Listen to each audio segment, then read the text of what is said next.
बाद मेरे भाई का बर्थडे है, इसलिए मैं छोटा सा प्यारा सा तोहफा बनाने वाली हूँ। चलो आपको भी देखना मैं कैसा बनाने वाली हूँ। चलो छोटा सा पेपर लेना है और इसको फोल्ड करना है, लेकिन मैं अपना पूरा कार्ड अभी नहीं दिखाऊंगी। पूरा कार्ड देखने के लिए मेरा नेक्स्ट चैनल को लाइक कीजिए, शेयर कीजिए, सब्सक्राइब कीजिए, आईडी को फॉलो कीजिए। तो बाय बाय मित्रों।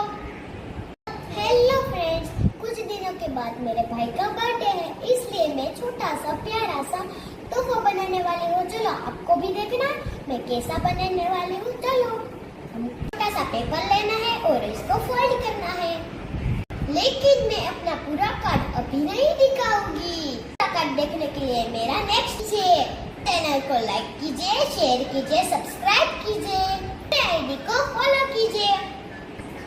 तो बाय बाय मित्रों।